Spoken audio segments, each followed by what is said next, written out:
Doo-be-doo-be-doo. Doo-be-doo-be-doo. Doo-be-doo-be-doo. I'm your host, Sabrina Salvati. Doo-be-doo-be-doo. Doo-be-doo-be-doo.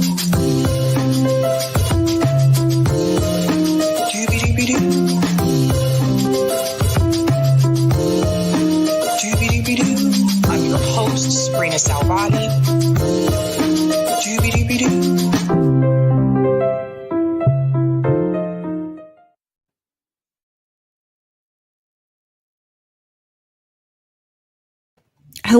Hello, everyone. What's going on? Happy Monday. Welcome to Sabby Sabs podcast. I'm your host, Sabrina Salvati. If you are new, I want to let you know Sabby Sabs podcast is a part of the Revolutionary Blackout Network. You can catch me there on Thursdays for the Roundtable and Friday for the Sabby Show. And you can catch me here Monday, Tuesday, Wednesday, and Friday. I have a guest with me tonight from Socialist Alternative. What's going on, Eric? Nothing much. Just extremely excited that we won, that we defeated the recall, and that has been on my mind for the past 15 months, and I'm just feeling ecstatic. I still have to let it sink in, the fact that we actually beat this. I am too. Let's go ahead and get into that. So I'm going to share my screen and show everyone what we're talking about tonight. We have a couple of interesting stories. So we are talking about Charlamagne confronts Kamala. If you have not seen that video, it is making its way around Twitter and everywhere else. We're also going to talk about Joe Manchin's Saints Build Back Better. But is it 100% on Joe Manchin? We're going to get into that. And of course, Kshama Sawant wins the recall. So I actually want to go ahead and start with the Kshama Sawant story first. I have an article here from The Nation that I want to pull up. Just going to share my screen. All right, so here we go. Kshama Sawant, we won because we did not back down. So everyone listen to this. There's Kshama there. Once again, Seattle City Councilor member Kshama Sawant and her Socialist Alternative organization have beaten the political odds. Last week, she defeated a $1 million recall campaign by real estate developers and landlords. The Democratic Party leaders, big Trump donors, and newspaper editorialists who all teamed up to evict the 8-year councilor from City Hall. Sawant's win is both an inspiration for embattled progressives everywhere and a roadmap of how to fight back aggressively and win. And it's all the more remarkable because because this was a special election engineered to suppress working class turnout, with anti-Sawant forces scheduling the election between Thanksgiving and Christmas. And I noticed that as well. That was very suspicious. The wealthy took their best shot at us and we beat them again, Sawant declared to about 100 supporters gathered on December 10th outside Seattle's New Hope Missionary Baptist Church. We won because we did not back down. We did not back down in our socialist city council office. Instead, we went on the offensive and we won some of the most crucial victories for renters' rights this year. We did not back down fighting for workers. We did not back down 1 inch of our socialist election campaign to defeat the racist, right-wing, big business-backed recall. The victory margin was narrow, 50.4 to 49.6, a 317 vote difference out of nearly 41,000 ballots cast. So I want to go ahead and bring in Eric. I want to get your opinion on this. I talked about the recall. I think that was either the last week or the week before. At that time, it was the first day of the votes. And at that time, Kshama was not winning. And I was getting a little worried because I was like, I hope this turns around. But I want to hear from you. How are you feeling right now? And what are some of the things that you would say you've learned, like from the recall? Well, I'm feeling completely ecstatic. And actually, the day of the results, I actually knew that we were going to win because of the margin. In 2019, we went through a similar experience where we fought back against a big business candidate backed by Amazon. And that spread, like we were behind, I think, even more, I think 8 points, 9 points. And so the fact that we got 53% turnout when the King County Electoral Commission, whatever they're called, predicted 35% turnout or 32% turnout is historic. And I think we learned a couple of things. I won't go on a big rant right now because I think I'm definitely interested in hearing on your thoughts and also your viewers' thoughts. But I think the first thing is that independent politics is the way to go. You cannot run in the Democratic Party. And I think that a lot of articles have been like kind of dodging this. They credit the victory to social alternatives of major ground game, which is true. We built the best electoral campaign in the country, regarding not just independent electoral campaign, even the Democratic Party, because we fought back not just against, pessimism about, everything that's happening and like, why should I vote at all, but also against the really conscious lies of the right wing and big business against Kshama Sawant. And so the only way we're able to do that is be independent, to say, no, we're not going to take this weird defensive stance so we can please our donors and not upset, the Democratic bigwigs. We're not apologetic about anything. And the fact of the matter is, all the recall charges were attack on working people. Working people understood that very much so than any kind of like lame response you would get if you would have ran to the Democratic Party, where you can't fight unapologetically. You guys heard what Eric said about running through the Democratic Party. And this is something I talk about often. You're going to have to do your own thing, because once you go through the Democratic Party, especially as like a progressive or a socialist, the establishment is going to come out and actually go against you, whether they're Democrat or Republican. And so when Kshama won the first time or the last time when she won, this is exactly what they're trying to do right now. This is why they were trying to do the recall, because they're like, oh, wait a minute, that was not supposed to happen. We're going to have to try to find a way to remove her. So they try to do the recall, or they do the recall, and it failed. And this is why I've been telling people time and time again who say that socialists can't win. That is not true. You can win, but there is a way that you need to do it that is going to be effective and is going to work. And one of the things that Eric mentioned about the ground game, this is crucial anytime you are running, especially if you're not doing it in the two-party system. But even for those who did it as progressives going into Congress, the ground game has to be really strong, because the establishment candidates have so much more money. They're going to have ads running nonstop that just flood people's televisions. So it's important that you go hit the ground and go door to door and meet the people and talk to the people who don't vote. You got to get those people to come out. Now, Eric, I have a question. Did you find that it was about the same amount numbers wise, that people that came out to vote this time as last time, or was it different, you think? So it was less, because while we did build the biggest Gallup vote operation in Seattle, the fact that there was a special December election, the first time in Seattle's history, made the turnout less so. So not sure about 2019. I believe the vote turnout was around 60% then, but I do know in District 3 in the general election November 2020, turnout was around 60. I think maybe it was actually 63% exactly. And turnout for the December recall election was around 53%. So that's a 10-point difference.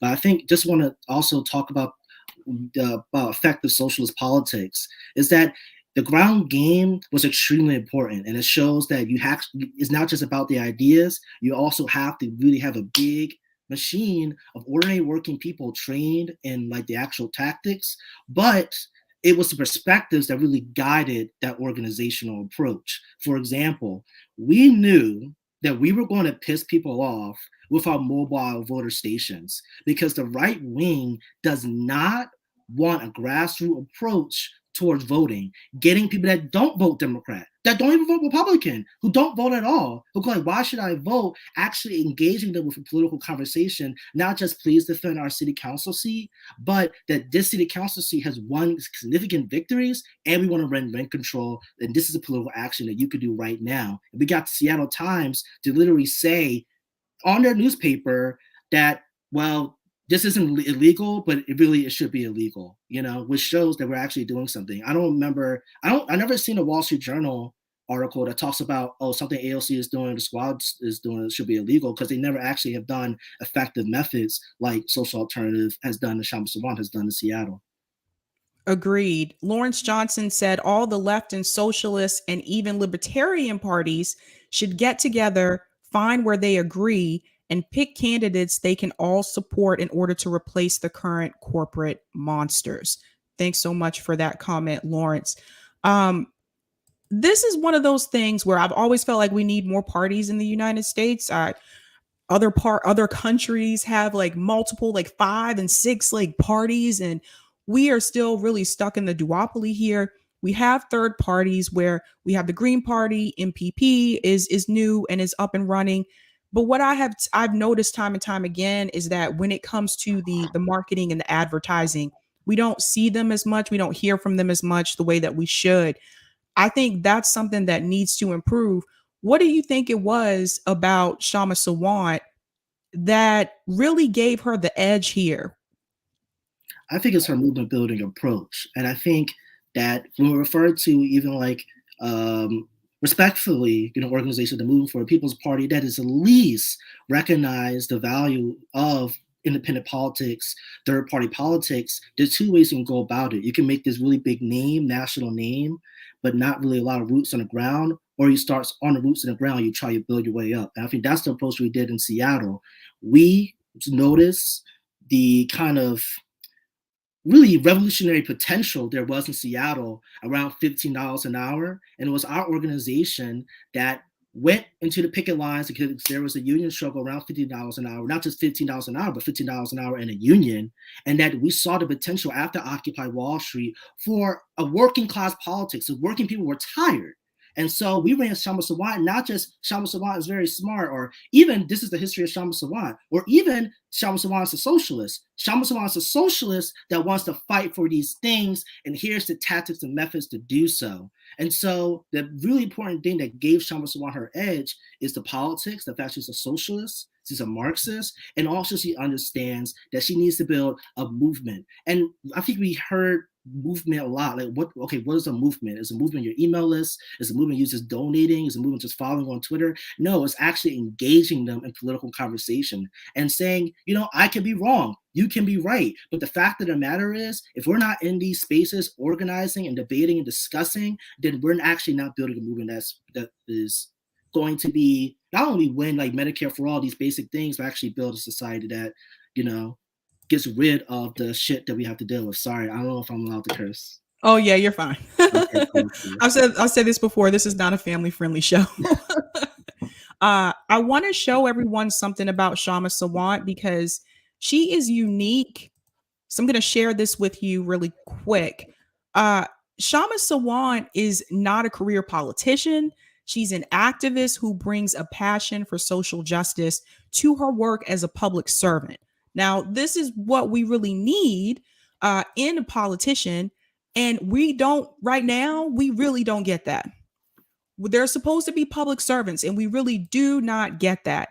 As a member of the city council, Kshama pledges to be a voice for workers, youth, the oppressed, and the voiceless. She only accepts the average worker's wage and donates the rest of her 6-figure salary to building social justice movements. This is incredibly important, you guys. This is what we need. We need like 1,000, 2,000, 3,000, 4,000 other like Kshama Sawants, because how many people are willing to do that, to forego that salary and take what the everyday people are making? Exactly. I definitely agree. And not only that, she puts the leftover money into a solidarity fund to fund organizations, unions, on picket lines, etc., to go and fight these social struggles, which is absolutely what we need. We cannot, and I think there's a weird logic I've seen floating around there that, people that fight for us are politicians, that we can ask too much of them. They're undergoing so much pressure, and that we need to be nice to them. No, this is a struggle. This is a battle, right? We have to if you want to actually change society to not only win Medicare for all, $50 minimum wage, but to actually stop climate catastrophe and stop the billionaire class from making their profits, you're going to have to be serious. And that means being uncomfortable. Kshama Sawant is constantly attacked by the billionaire class, by the right wing, etc., and also by fellow Democrats, but not fellow Democrats, but fellow progressives who did not say anything during her recall campaign. Not a word. And really, I think, in fact, hopefully, we secretly hope that she lost so they wouldn't have to actually pretend to be progressives anymore. And so I think the fact of the matter is that we need politicians to recognize who they are, members of a movement with a particular job, to fight on the political battlefield, not to change it. Like, because we don't believe we can reform this system. I believe we need a revolution, but to show the working class, this is the methods that work. This is the tactics that work, and this is what it means to fight in a political way, and not just like, show up to City Hall, but also stop in the streets in connection to these political fights. And that's something that the U.S. left needs to understand. You're not going to win anything, especially as a politician, especially in the Democratic Party, if you're not going to actually fight to build a movement, and not just movement in quotation marks, but an actual one with actual people with actual goals and an actual program. 100%. Josana was on here yesterday and she was talking about the difference between like movements in Brazil, where she's from, and in the United States. And one of the things that she said is like, here, we're not in the streets. Like, she was telling us about how in Brazil, like the people, like they rose up, they stood up against the police state. They're out there fighting for their lives. And with us, it's like we seem to have this mentality that, oh, let's just elect this other Democrat and that's going to create change. And it just does not happen. And we do the same thing every election cycle. JB said the focus on the policy can create movements. It's about securing basic human rights like healthcare, housing, utilities, and transportation. 100%. Thanks so much, JB. So for me, it's just one of those things where I feel like, are we just lazy, or have we just been propagandized to believe that electoral, like just voting a different Democrat in, is going to be the way to create change? I think it's definitely been brainwashing. And it's also been a failure of leadership. Historically, across the world, the massive like independent working class parties have been based on the unions. And so it's not a coincidence we see the unions like the AFL-CIO completely wedded with Biden, who they were calling the most pro-union president ever, and that he's going to pass the PRO Act and he's going to transform everything, and he's just going to be like FDR did, with the NRA. And we see how bogus that is, and it shows the importance of it. Unions need to be the basis of building a working class party, not just because they're big and powerful and there's millions of people in these unions. Even as small as it is today in the United States, it will still be significant if the AFL-CIO was for an independent working class party. But it's also the fact that this party will be unlike the Democrats, unlike the Republicans. While they had big business money, we will actually have the power to stop production. Can you imagine the situation if the Democrats were actually a workers' party and Build Back Better to be like, actually, you know what? We're going to strike for 2 or 3 weeks with the backing of the largest union in the country for our bill. Obviously, they're not going to do that because that'll actually teach the working class their true power, and they're not just going to fight for a shitty Build Back Better bill. They're going to fight for far more important things and leave Biden in the dust where he belongs. But I think that's like, I'm sorry, I'm going on the whole thing. But oh no, you're good. Max said, look at what AMLO did in Mexico and Boric just did in Chile. Yeah, I was actually just watching that. Convo Couch was just talking about the election in Chile. Both ran in new parties and won. I think it's time we take note from our southern neighbors. Yeah, we need to pay attention to what's going on globally when it comes to electoral politics as well. Wild Art said, useful idiots refers to our current presidency at times as weekend at Biden's. That's funny. It would be so much effective and evolutionary to have a president like Kshama Sawant. I agree. I think, and Eric, you can tell me your opinion on this. I would like to see Kshama Sawant challenge Pramila Jayapal. Really? So why? Tell me your logic. Give me your reason. Because I feel like Kshama Sawant is the real progressive. Based on what I've seen from Pramila Jayapal over the past year, her cringe tweets, giving Joe Biden an A. I just she's no longer progressive to me. And I thought about that. I was like, what if Kshama Sawant challenged Pramila Jayapal? I think she would be much more effective. She's obviously a fighter. She doesn't hold back, but that's my take. So I definitely agree, and I think I don't know if you just saw today. She thought her strategy, like the progressive strategy, was the correct one, and that they did everything right. And because they passed the infrastructure bill, which was really largely a bailout for corporate real estate developers and other developers like that. But I think that while in my world, I would love to say not only we need Kshama Sawant to challenge Jayapal, but we need thousands of Kshama Sawants to build a working class party and just challenge the entire democratic machine. I think it is important to note electoral politics is not our strongest suit as a socialist organization. We believe that the reason why we ran Kshama Sawant wasn't because we thought that we were going to build socialism in Seattle, or we're going to build everything that we need in Seattle in District 3 and show the world that socialism can work. We did it because there was an absence of what independent working class politics looked like. And we chose Seattle because not only it was advantageous for us because there was a lot of fighting that was happening there, but also it's the belly of the beast. You literally have Starbucks and Jeff Bezos. Howard Schultz lives in District 3, and he hates Kshama Sawant. So I think it's really important to understand that while we run for like electoral positions, we often though focus on the actual movements on the streets, in the workplaces, and in the communities. And I think we're focusing on not like just winning electoral seats, but fighting for winning rent control, Medicare for all, community controlled police, a Green New Deal. And I think approaching this year, 2022, we need to prepare to not just fight to defend Roe v. Wade, but get free on-demand abortion and the elimination of the Hyde Amendment. And I think as an organization, we focus on building those movements. And if we have an opening to run more electoral positions on the basis of the strength of those movements, then we'll go for it. And I think that's actually a healthy approach to like electoral politics.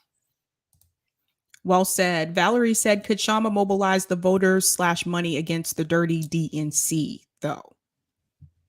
Definitely. I think she already has. I think the recall, not only the recall, but her entire tenure was not approved by the Seattle Democratic Party.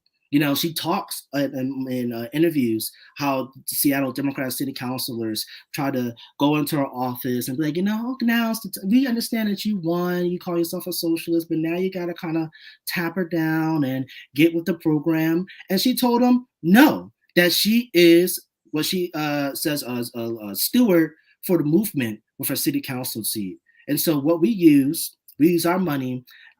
And what the recall campaign, I think, showed, we raised $1 million to fight back against that recall, is that you can actually fight back against the Democratic Party on an independent working class basis by building a movement. And I think we have to understand $1 million from the corporations, that's a big deal. But $1 million through a working class movement, every single dollar was a conscious decision to support a socialist candidate and to build a stronger independent working class movement. And I think that's the most important thing. It's not about whether you win or lose. It's about gauging the strength of the working class.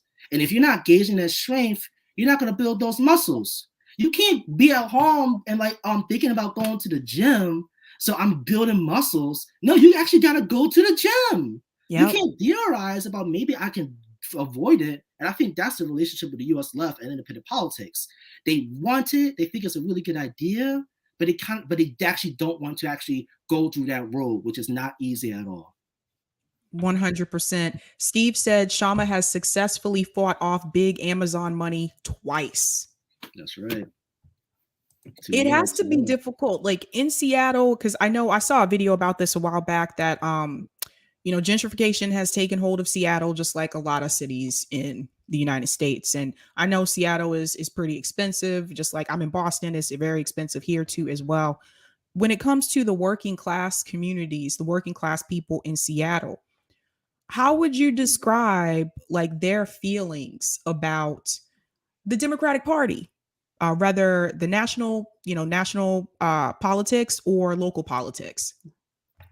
I think they regard them as empty, completely opportunistic, meaningless. And I actually, when I was in Seattle in the past, I remember having someone talk to me and say they already believe Seattle is a rich person's town. Mm. Since Seattle's district was a historically black district, and now it's like I believe 20%, around 20% black.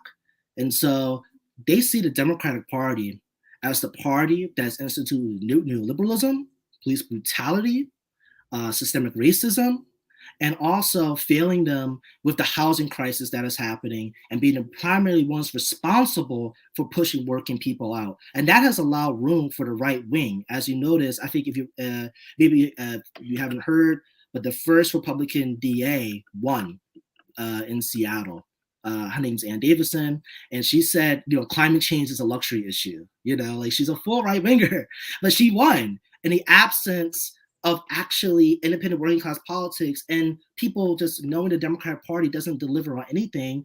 The Seattle Democrats, just to sum it up, to move on to the next question, they repealed the Amazon tax in 2018 that we originally won, that we won again in 2019, 2020, I mean. They repealed the chemical weapons ban that what we won, BLM, also with the Kshama Sawant social city council office. And now they have said nothing about implementing rent control, which is desperately needed. And they literally said not a single word against this racist right-wing recall that we had to go through. And so people are absolutely done with the Democratic Party, but they don't know what else to do. And that's the dangerous thing. And some of them might go to the Republicans because they're looking for something different. Tracy Mack said, I live 10 minutes from Seattle. The cops are so corrupt. Yeah, I think that's every major city in America, Tracy. Every major city in America. JB said, Kshama is the real deal. I had her on my show early on, and it was a privilege to talk to her. Shout out, JB. Shout out. All right. So that's going to bring me into my second story tonight because we're still talking about electoral politics and transitioning into the Build Back Better bill and Joe Manchin. So I'm going to go ahead and share my screen. I have an article here from the Huffington Post. You guys know, most of you know if you've been paying attention to the news. So this happened. Democrats slam Manchin for saying he can't vote for Biden's Build Back Better plan. So Senator Joe Manchin was branded a coward and supporter of moneyed interests by Democrats on Sunday after declaring that he will not support President Joe Biden's Build Back Better plan, a decision that likely dooms the bill's passage in the Senate, which is split on party lines. He has continued to move the goalpost. He has never negotiated in good faith. Now, that's coming from Ayanna Pressley, who is actually my representative from Massachusetts. White House Press Secretary Jen Psaki also appeared to question Manchin's integrity, saying his decision, which he announced on Fox News Sunday. Oh, yeah, that's another thing, by the way, guys. He announced it on Fox News. Oh, dear. Is at odds with his discussions this week with the president, with White House staff, and with his own public utterances. And here is Ayanna Pressley here. I'm going to play this clip. Let me mute my mic really quick so I don't have an echo. So, Congresswoman, you were right. Let's get your reaction to the news that West Virginia Senator Joe Manchin says he's not going to vote yes on Build Back Better. Jake, to be clear, my lack and deficit of trust was about Senator Manchin. He has continued to move the goalpost. He has never negotiated in good faith. And he is obstructing the president's agenda, 85% of which is still left on the table. And in obstructing the president's agenda, he is obstructing the people's agenda. I was listening to his interview earlier today, and he said it's a mammoth bill. You're right. It's a mammoth bill to address mammoth hurt. to lower the cost of elder care, child care, prescription drug costs, the child tax credit, which is so critical in combating child poverty. West Virginia, I believe, is a 7th in the country when it comes to child poverty. So by not advancing the Build Back Better Act, not only do we fail to meet the needs of the American people, their mammoth hurt in the midst of this unprecedented pandemic and pandemic-induced recession. Not only that, but we are going to put in his district, in his state, 50,000 more children at risk of going back into poverty by not advancing the Build Back Better Act, because the child tax credit is in that and it expired on Friday. Moreover, in his interview, he spoke about inflation. We know that there is inflation because of the impacts of this pandemic. So the most responsible thing that we can do is to pass the Build Back Better Act. We cannot allow one lone senator from West Virginia to obstruct the president's agenda, to obstruct the people's agenda. Jake, all I want for Christmas is a senator that has compassion for the American people and not contempt. Well, you heard Bernie Sanders earlier in the program saying that Senator Schumer, the Democratic Majority Leader of the Senate, should bring the bill to the floor of the Senate for a vote anyway and force Manchin to vote no. Do you agree? I do. Absolutely. Do you think President Biden, in telling progressives, and I realize you were one of the 6 who were skeptical, not of Biden, but of Manchin, but do you think President Biden broke his promise? He said, I give you my word as a Biden, we're going to get all 50 Democrats on board. This is about Joe Manchin obstructing the president's agenda, obstructing the people's agenda,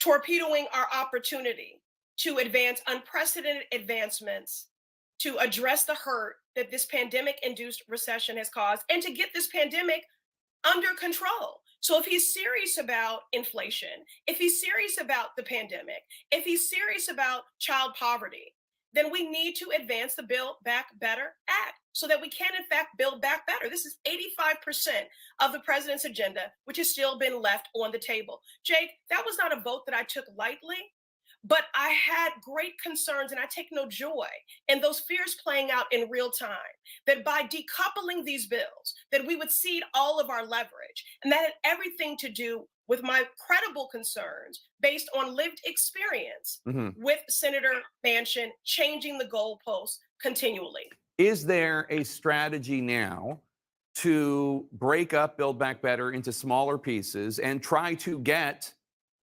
10 Republicans on board for some of them, for instance, paid family leave? Is there a way to get, for instance, Senator Susan Collins, Republican of Maine, just north of you, on board with a smaller paid family leave bill that can get 60 votes in the Senate? Is that a strategy, given the fact that it looks like Build Back Better is dead? Jake, this is all happening in real time, and I'm not one to cede defeat quickly. So I remain focused on keeping the pressure up on Senator Manchin, the White House using the full weight of this presidency to lean on this senator, to show solidarity with this Democratic Party and with the American people, and to stop obstructing the president's agenda, which is the people's agenda. This is a mammoth bill to address mammoth hurt. Let's get it done. So first and foremost, I want to say I noticed that she did not answer his question about Joe Biden. She brought it right back to Joe Manchin. And I think we also need to be talking about Joe Biden. I kind of see this as Joe Manchin is the rotating villain right now. Joe Manchin has been telling us all along he did not agree with this bill. And so I don't understand why this is such a surprise to them. I don't understand why everyone's so furious now, because he's been saying this all along. He did not agree with the bill. And I guess, I don't know if they thought that he would change his mind, but come on, he's pretty, when he's a no, he's pretty good at letting you know that he's a no. And in reference to the Build Back Better bill, I've said this time and time again, the bill was not strong enough. They had taken so many items away from the bill. And it just, at that point, I even said back then, just cut the bill, just drop it. It's trash.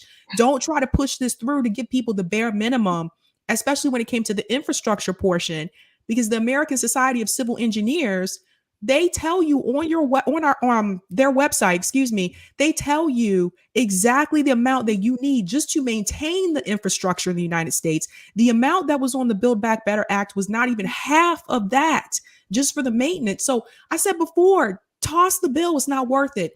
They wanted to go ahead with it anyway. Manchin said no. Again, I still feel like he's just a rotating villain. But at this point, it just, honestly, it's embarrassing for like the Democrats. Is absolutely embarrassing because it wasn't voted down by a Republican. It's voted down by someone who's a member of their own party who's been telling them all along he didn't agree with it. I want to get your take on this, Eric. Well, I was a teenager when last time this happened, which just reminds me of Obama and the help, Obamacare, and actually responding to the 2008 recession, which he did not actually do, and the benefits of working people. And they're acting surprised when, in fact, the reality is they did not want to originally pass the Build Back Better act. And I think, in fact, Biden is, secretly happy that this is going down because he knew that the only way to really, in fact, fully pass, the Build Back Better plan, act, whatever, is to actually engage in mass mobilizations on the streets. Joe Manchin is not the only one that's against this, and I completely agree with you. He is a rotating villain. If Manchin was going to vote yes on this, then probably some other senator was going to vote no. A lot of this is orchestrated, and they really do thank Manchin for his noble sacrifice of being the millionaire to say no and to vote no against a bill that would have at least delivered, I think, some things for working people, a little teeny bit. But I think this shows that the Democratic Party is not a party, and I think we have to really understand this, that the Democratic Party is not incompetent. The Democratic Party was not like, oh, we really wanted to do this, but Manchin kept saying no. They actually choreographed this. And they choreographed it because they knew that they do not want to piss off their donors. They do not want to piss off Wall Street, and that they're willing to have Trump win in 2024, any Republican win in 2024, just like in 2008 and 2011, when Democrats threw their hands in the air and they're like, oh, we can't do anything. And then Trump came in 2016. And what they're really saying is that we'd rather have another Republican in 2024 than to even give working people a child tax credit, let alone anything transformational like a Green New Deal or Medicare for all. Oh, right now you're muted.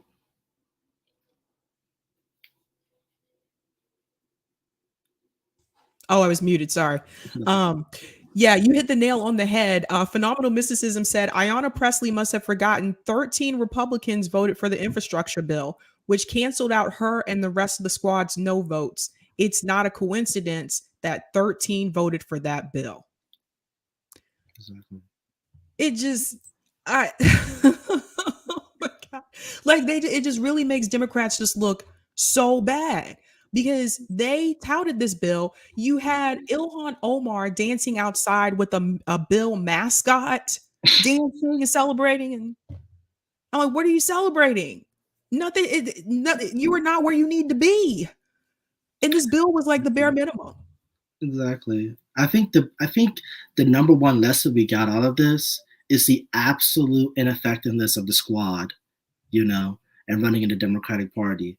This was the one thing the squad actually could have done. They could have at least, fought, at least passed this really, really bad, watered down Build Back Better plan. They couldn't even do that. And now not even be reflective, not being honest with working people and be like, we lost, we really messed up.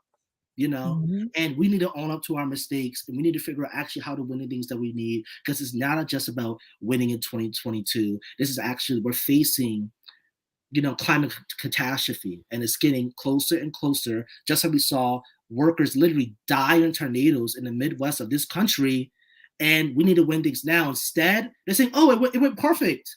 And we love Biden. Biden didn't lie to us. It's Manchin. That's why we need it. And you're going to hear it. You already hearing it now. That's why we need to go in 2022, 2020 vote for more Democrats. So Manchin doesn't matter anymore. And it goes on and on and on and on and on. It's absolutely terrible. Kyle Woolley, who's been a member for 5 months, shout out Kyle. This dim dog and pony show is getting old. The pony died and the dog is peeing on the White House carpets. That's a great analogy there, Kyle. Impossibly Black said these people are going out of their way to deflect from Biden's impotence. And I'm glad you brought that up, because is there something that Joe Biden can do? Yes. I'm going to go ahead and share my screen. Uh-oh, where did it go? Oh, give me just a second. Sometimes when you do these links, they don't always come all the way through. But is there something that Joe Biden can do? I do want to talk about that, because I saw this earlier today. Wow. They're really good. There was an article. Actually, I think I took a screenshot of it. Give me 1 second, guys. Yes, I think I did. There was an article by The Nation about what Joe Biden could do. I just clicked on that link for that article and it says, oops, this has been removed. Not kidding you guys. Like, look, I'll show the audience, because you guys have got to see this. Like, I'm like, what do you mean? This can't be found. And so I clicked on the link in my email as well, just to make sure I didn't mess up when I was copying and pasting the link into StreamYard. But look, oops, that page can't be found. I literally read this article probably about 3 hours ago. So I guess they told them they got to take that down. That's something. But I think I took a screenshot of it. And if I did, I should still have it. So give me just a second. I believe I did. Let me go into I did take a screenshot of it. It's on my phone. All right. Give me just a second, guys. I guess I need to start screenshotting things from now on, because that's insane. Definitely. They took it down that fast, Eric. That fast. I mean, they got covered their tracks. They're like, whoa, you think you want Biden to do something? Nah. Oh no. Sabby got backup. All right, here we go. Going into my inbox. Here we go. I'm going to do this from now on, actually. All right, I'm going to share my screen. Sorry about that, guys. I didn't think they'd be that slick that fast. All right, here we go. This was from the article that is now gone all of a sudden. As it turns out, Biden can directly and swiftly implement almost all of his plan to build back better and renew the American economy without Congress, using only his presidential powers and responsibilities. A new memo sent to the Biden transition team by my colleagues at New Consensus lays out exactly how he can do so. In a nutshell, just like Bush and Obama did in 2008 through 2009, Biden would work with his Secretary of the Treasury and the chair of the Fed to make available trillions of dollars in low interest loans. Only this time, instead of lending only to banks, the Fed would make long-term productive investments to help small businesses struggling because of the pandemic modernize existing industries and build, I have to hide this for a second, and build the industries of the future. Everybody see that? So there is still something that Joe Biden could do. Do you guys see what I was saying about the rotating villain? Yep, exactly. He's literally the president of the United States, right? Like, and I think that's the thing, like, people have to understand. Biden is not going to do these things because he can't, because he doesn't want to. Why? Because Biden's a horrible person? Yes, he's a horrible person, but it's because his true allegiance is with those on Wall Street, because the big barons on Wall Street do not want to give anything to working people, particularly now with Striketober and Strike November, and soon to be Strike December, and hopefully continuing throughout the rest of the months of the year. Notice how the squad and even Sanders didn't try to connect what was happening in those workplaces to this political fight, because they knew that would be required to win it.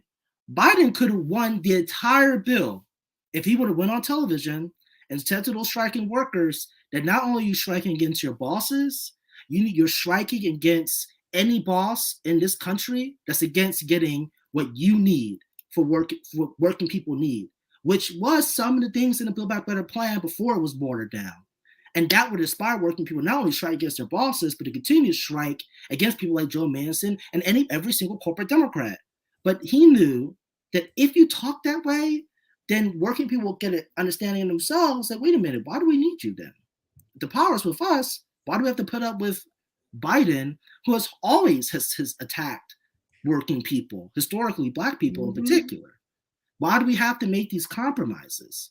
And that's the thing. They do not want you to actually think that you have any power. It's a lot like, it's really similar to an abusive relationship.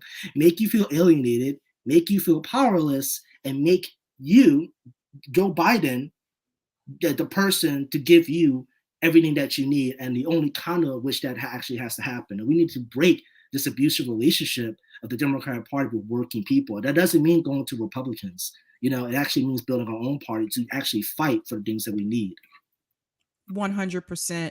Shout out to Steve for the super chat. Happy birth. Oh, sorry, Eric.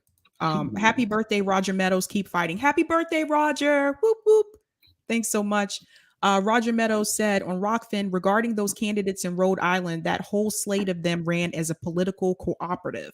Also, I turned 51 today and a whole 48 hours younger than DMX. Shout out to Roger. And thanks so much, Red Precarian, for the super chat. I'm glad that we're seeing the wrongdoings, pointing them out and discussing them.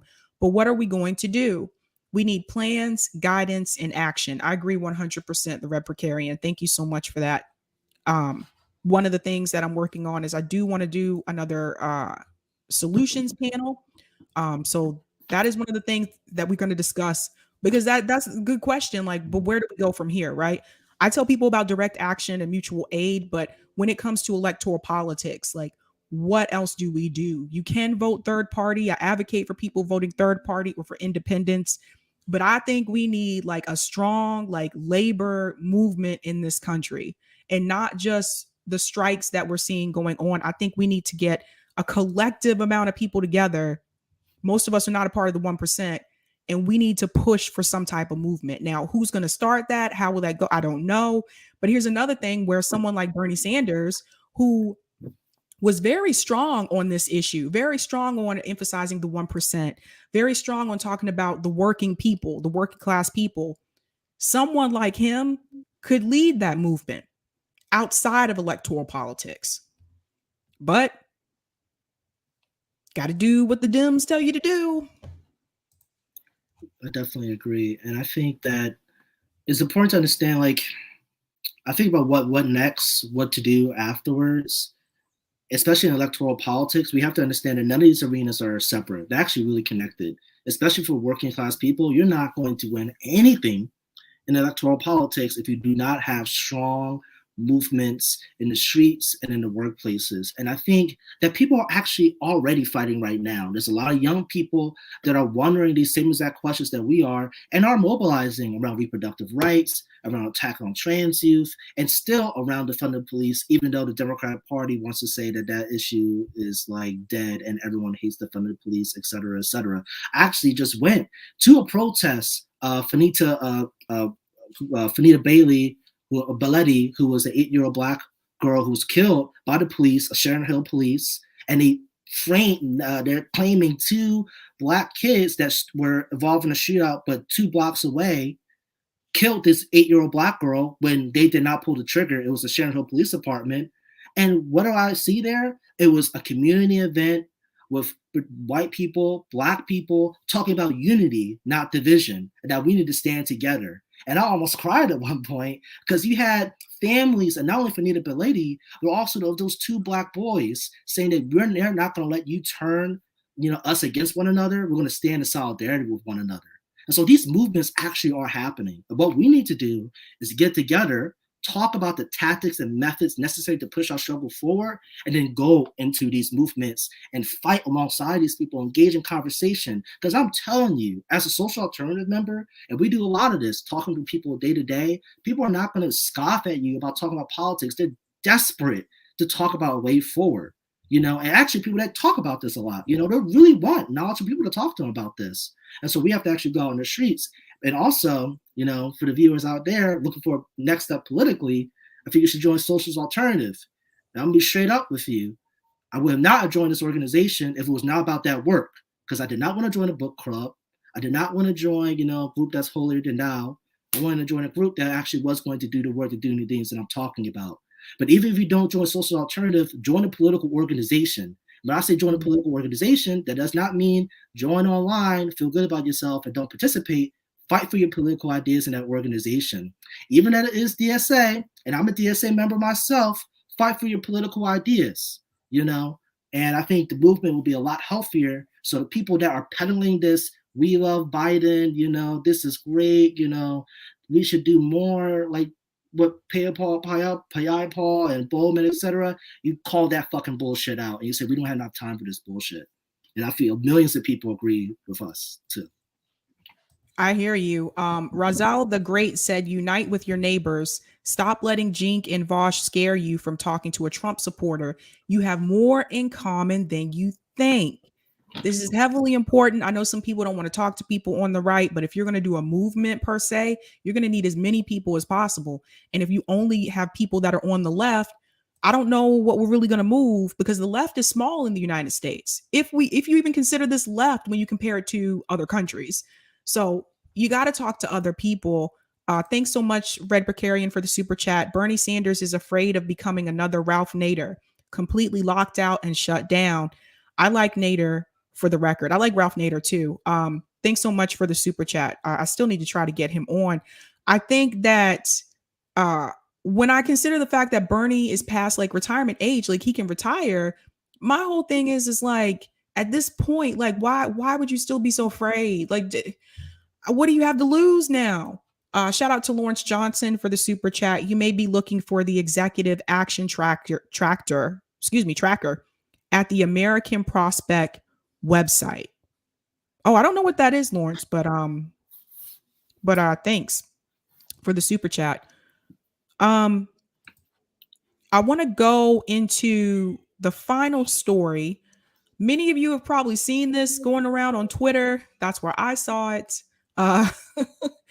It is a cringe moment for Kamala Harris, but we should not be surprised. This is not the first time that she has interviewed with Charlamagne the God. Funny thing, I don't know if I told this to everybody on the show. I think I said this maybe once before. Charlamagne the God was actually my best friend's neighbor when I was in college. A lot of people don't know that. I went to University of South Carolina, and he had a radio show back then. So very different. I still remember the conversation when he was saying that, I don't know if he remembers me, but he probably remembers her. But I remember the conversation when he announced that he was going to move to New York to be on the Wendy Williams show. So it's just interesting how things have changed. But I'm going to play this crazy video. And it's interesting to me too. The person who tweeted this said VP Kamala Harris shut down Charlamagne the God after the radio host asked her to name the country's real president.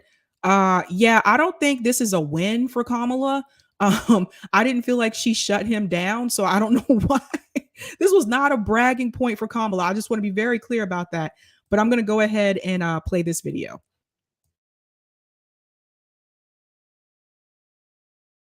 Real president of this country, is it Joe Manchin or Joe Biden, Madam Vice President? Come on, Charlamagne. I really, Come on. It's Joe Biden. I can't tell sometimes. No. It's Joe Biden. It's Joe Biden. And don't start talking like a Republican about asking whether or not he's president. It's Joe Biden. Do you think Joe Manchin is a problem? It's Joe Biden, and I'm vice president, and my name is Kamala Harris. And the reality is, because we are in office, we do the things like the child tax credit, which is going to reduce Black child poverty by 50%, on track to do that. We do things that are about saying that our Department of Justice is going to do these investigations and require that we end chokeholds and have body cameras. It is the work of saying we're going to get lead out of pipes and paint because our babies are suffering because of that. It is the work of saying people who ride public transit deserve the same kind of dignity that anybody else does. So let's improve that system. It is the work of saying that we have got to bring down prescription drug costs because folks who have diabetes should not be dying because they don't have enough money in their pocket. It's about saying Black maternal mortality is a real issue that must be treated by everybody, including the White House, as a serious issue. Okay? So I hear the frustration, but let's not deny the impact that we've had and agree also that there is a whole lot more work to be done. And it is not easy to do, but we will not give up, and I will not give up. I just want you to know that Madam Vice President, that Kamala Harris, that's the one I like. That's the one that was putting the pressure on people in Senate hearings. That's the one I'd like to see more often out here in these streets. Eric, I want to get your take first. Well, first, this was not a win. In fact, I think this sums up the Biden administration and the problem with Kamala Harris and this weird twist like the mass media is doing that, oh, Kamala Harris, the reason why she's doing so bad is because she's falling on Biden's grenades. No, it's because the fact is they're not delivering anything for working people and that she can't even answer the question, who's the real president, Joe Biden or Joe Manchin. And she knows exactly what Charlamagne is talking about, right? Like, we're on track to win a child tax credit. She literally lies to our faces. And she wonders why people are extremely skeptical about Kamala Harris and about the Biden administration. So I have a lot going through my mind right now. But I think the last thing is that I think that Kamala Harris, as an individual, shows, I think, the exact problem with the Democratic Party.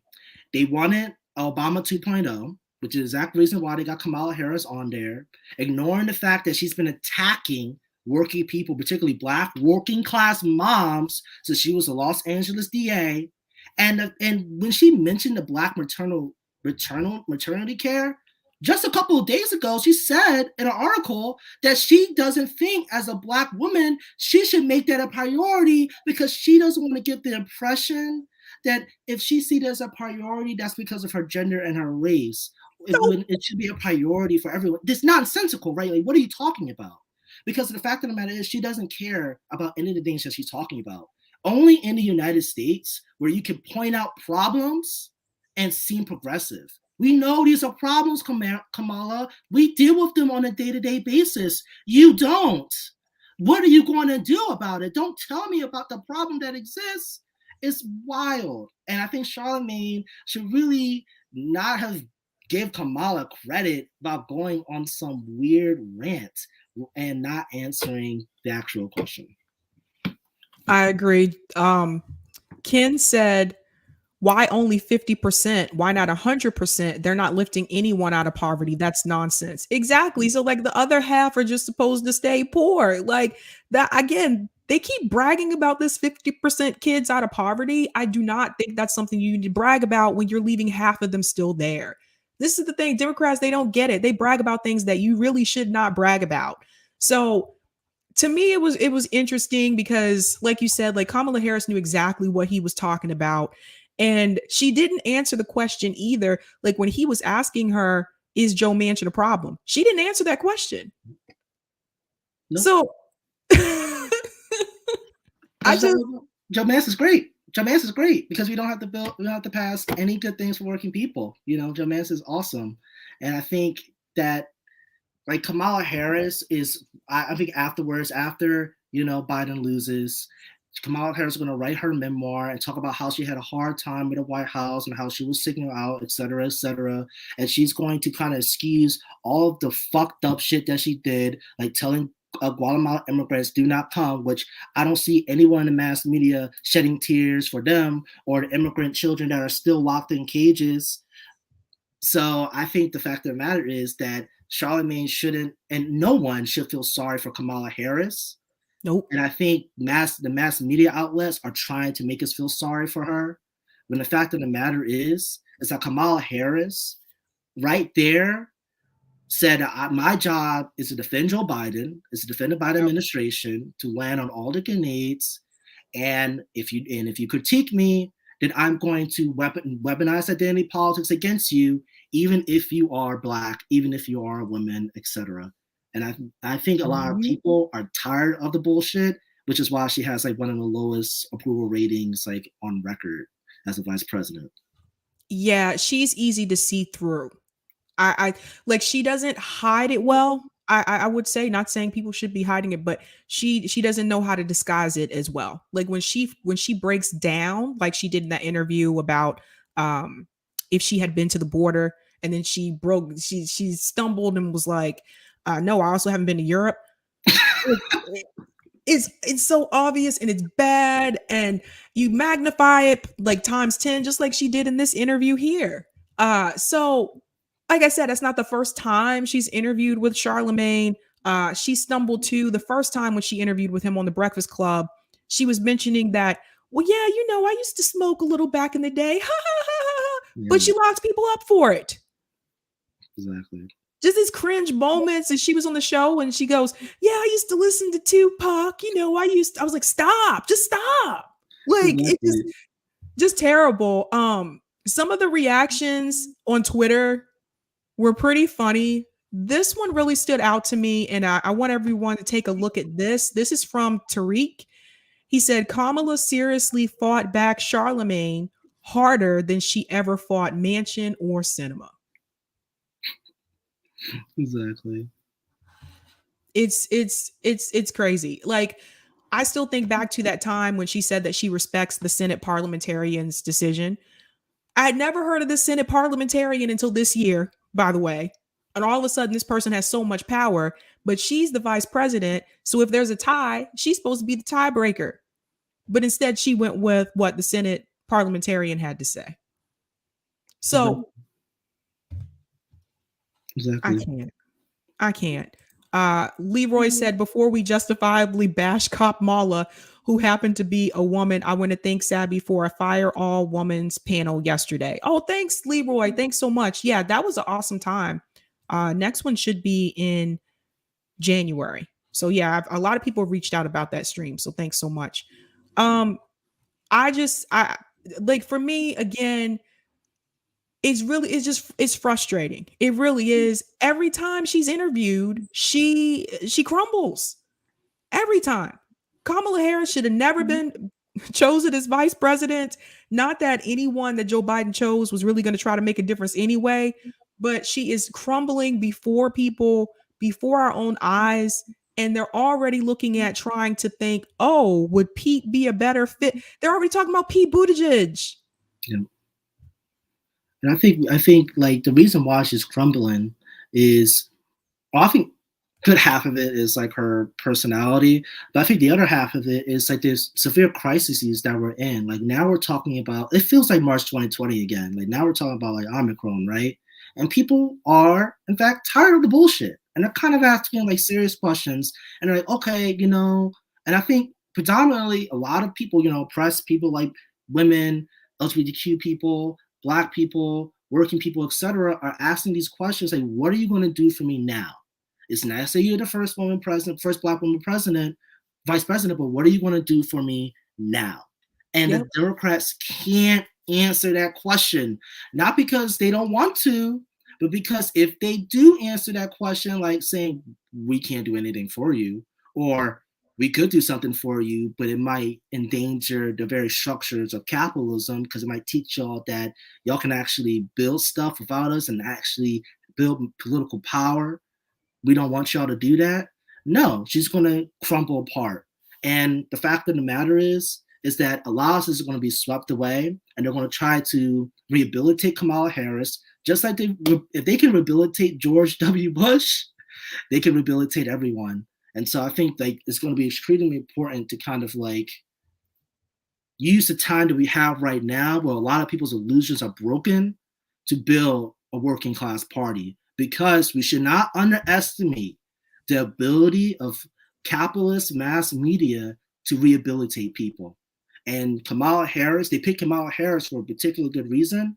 They're going to use identity politics to justify her crimes against the very people, you know, that uses those identities, like Black people, women, etc. As she already tried to like kind of do in the Charlamagne interview, talk about Black women maternity care, but I don't see Medicare for all on the table. Where's that? You know? 100%. JB said, because Kamala agrees with Republicans, Kamala Harris is the VP for the wealthy. And that's a good point, JB. And one thing I want to bring out, like I talk about the class issue on this show a lot. And this is something I want people to understand. When you think about a lot of these politicians that are in DC, especially the ones that have been there for a long time, these people are wealthy.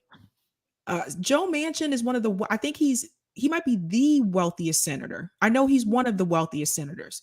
But they're very wealthy. And at the end of the day, I just want to let you know, regardless if Joe Biden is mad at Joe Manchin or not, Joe Manchin and Joe Biden, at the end of the day, they can still go to the same country club. We can't. So this is why I tell people we need to focus on the class issue, and we need to focus on the wealth and the greed. I just saw before I came on the stream, they said Joe Manchin is having a fundraiser down in, I think it's Texas. I have to double check. I think it's Texas, with Republican donors and big oil companies. So, like I said, at the end of the day, it doesn't matter if these politicians, if one is a Republican and one is a Democrat. At the end of the day, those senators and those congressmen and women, they can go to the same country club. We can't. We are not a part of the club that they are in. And see, they can have solidarity amongst each other. You see pictures with Obama, with Bush, with Clinton. You see them having solidarity with other presidents that were Republican presidents. They go to dinner together. They go to their kids' like softball games and baseball games together. They are all in the same club, regardless if they're on the left or they're on the right. We're the ones that are at the bottom. And this is what we really need to focus on. The money. You have to get the money out. As long as the money is there and you are running into the two-party system, nothing is going to change. I just showed you Joe Biden could still make BBB happen. Exactly.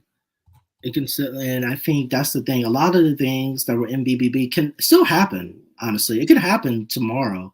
It can happen, and I think that's what we have to understand. And the Democrats want to play this game, and Kamala Harris is going to play this game of this is why I got to vote 2022. This is why I got to vote 2024, and we'll win these better things. And the fact of the matter is, if we build a strong enough movement, it doesn't matter about the Republicans. In fact, if you build strong enough movement in this country that really threaten the billionaire class, Republicans will vote for Medicare for all. The Democrats and Republicans will vote for Medicare for all for 10 million ways if they really, truly feared, the power of working people, which they never really have for a couple of decades now, And I think that's what we have to understand. You can't run in their party and act nice with them. You can't change them. You have to make them scared. And the only way to make them scared is to have millions of people in the streets demonstrating for a program, Medicare for all, for 10 minimum wage, Green New Deal, etc., and with the unions out there to say, we will stop this shit right now if we do not win these things. And unless you're making that scared, you're not going to get anything. What are you going to get? You're going to get Kamala Harris going on Charlamagne and saying lies, obvious things, and then people applauding, and then her image gets rehabilitated.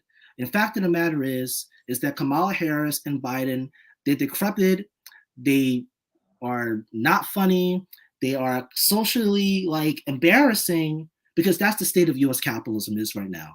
It's embarrassing, it's falling apart, it's in constant political crisis, and we are paying for it, and we need to end this really ridiculous show right away. Not just winning what I've been talking about, like the program, but also winning, actually having a socialist revolution in this country, taking the top 500 companies into public ownership, so we do not have to listen to Kamala Harris opinions anymore. No, I agree. I agree 100%. Thanks, Steve, for the super chat. Kamala got her start in politics by sleeping with Willie Brown. Willie has even said as much. I think I did read about that somewhere. Look, she knew what she was doing. She's a careerist. Like, she knew what she was doing. She knew what she was, destined to do, I guess, in so many ways. Thanks so much for that, Steve. At the end of the day, Kamala's just looking out for Kamala. It just is what it is in her class. Her class. Shout out to Blue Moon Red Wine. The weird thing is, I don't think Charlamagne was trying to be hard on her, but she just reacted terribly. She overreacted, right? Yeah, it was really not that hard of a question, it goes to the core of it, right? They're like, stop, you about to say a big secret. We did not sign up for this, like they're really saying like, yeah, Joe Manchin is our useful idiot, and that we don't want to pass anything. But Kamala Harris actually said that she would have to kiss her like cushy job goodbye and actually work like an actual regular working class person. Oh my gosh. I know, right? Can you imagine that? Working for a wage? Oh my God. Oh my God. Oh my God. You guys got to understand, a lot of these like congressmen and women and senators, like they went to some of the best schools. Like, seriously, if you look them up, look up their alma maters. Because I think Joe Biden is the first president that went to a state college, like public state school. I have to double check, but I think he was the first one. Look at where they went to school.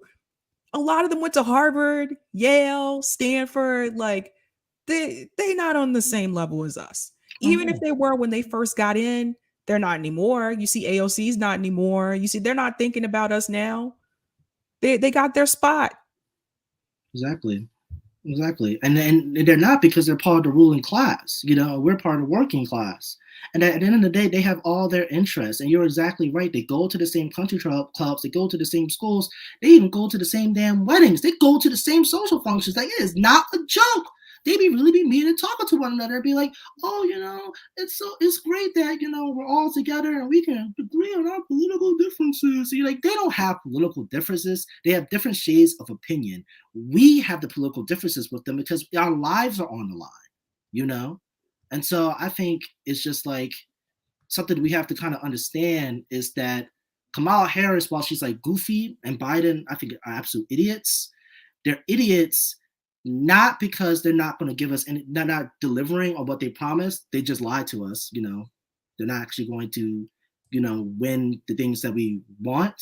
It's because they have their interests. They do not want to upset their Republican friends, the billionaire friends, the Wall Street friends. And we need to have politicians, our politicians, working class politicians, to do battle with them, just like Kshama Sawant. Someone said, Jonathan said, not true. Kamala was the first who attended an HBCU. Let's not do that, Sabs. HBCU, yeah, she went to Howard. Yeah. But Howard's not a public, that's not a public school. It's private. Howard is private university. And she also went to the University of California as well. But yeah, I know she went to Howard, but that's not a public school. It's private university. I cannot afford Howard myself. I can't afford Howard either. You guys know how much Howard University costs today? I'm gonna show you, watch. When I saw this price, and by the way, a lot of the students at Howard University have been protesting because of the living conditions, mold and all of that stuff. And I was just like, that is absolutely ridiculous. Tuition. And this is what they're paying right now. So this is from, oh, here we go. I like to actually look at it on the website because sometimes undergrad. This is absolutely insane. I'm going to share my screen. Now, keep in mind right now at Howard, students are protesting because there's mold, like black mold that you can see. I saw the pictures. Roaches, rats in the cafeteria. And this, ladies and gentlemen, is the tuition at Howard University. Are you kidding me? Are you kidding me? $28,450 for tuition, mandatory fees, $466, housing, which most people are going to live on campus in DC. DC is expensive, $9,300, meal plan, $5,378. A lot of times, if you're a freshman, you're required to do the meal plan. Altogether, $43,594. That doesn't include your books yet. Yeah. And a lot of time, financial aid doesn't help cover the costs for these students. So they have to take debt, like actual debt that interest accumulates over time, and they're having these awful living conditions. But I think the point we have to understand is that Kamala Harris went to, and a lot of these elitist Black politicians, I call them the Black leadership class, go to these elitist institutions, and they have, the backing of their rich family, politician, or whatever, and they can mingle with one another, and their entire job, really, and Kamala Harris's entire job, is to be the black face for white supremacy, be the black face for U.S. capitalism, to kind of, serve this role of, well, for U.S. capitalism, for ruling class, and be like, see, we're progressive. See, we can be diverse. We can understand if apply to working people. Look, we have Kamala Harris, a Black woman vice president, because they are trying to play on a common misconception that they put in our heads. If they look like you, they're going to fight for the same interests, which is obviously not what's going to happen. Just because Kamala Harris looks like a Black woman and is a Black woman doesn't mean that she is actually going to fight for the things that ordinary Black working class women need, like Medicare for all, for example, especially during a pandemic, and also fight for reproductive rights, while they're sitting on their hands as we may look at the country be post Roe v. Wade in our lifetimes, Mm-hmm. Absolutely. Colin said Kamala's family are professors. They have money. But I tell you, same class. A lot of them come from that type of background. Not saying that poor people, if you're poor and you're running for office, that you can't win, but most of the ones that you see in DC, they usually come from that type of class. So, or they have those connections, especially those that have gone to Harvard. They have tight connections. So Leroy said people don't make that a year, LOL, but pay that a year. Exactly. I know people that don't make $43,000 a year. So, Eric, it has been awesome having you on. Thanks so much for coming on. Well, thank you so much for having me. Watch this show a good bit. And yeah, I'm ecstatic, even though things might be looking pessimistic. Keep the victory in Seattle in your mind. We can win way better things and eventually roll the Democratic Party, Biden, and Kamala Harris into the actual dustbin. Thanks so much, Eric. Shout out to Money Bear for the super chat. You can start the movement yourself. Use your channel to organize a door knocking expose the fraud movement. Other channels can do the same. That is very true. Thank you so much for the super chat, Money Making Bear, MMB. All right, guys, I am heading out. Please be sure to go over to Revolutionary Blackout Network and check out the Nick and CJ show. That's happening now. So I am going to hop off. Everybody have a good night. Peace. And if you want to join Social Alternative, go to socialalternative.org or .com. Either way, just Google it. You'll find it. Keep up the fight.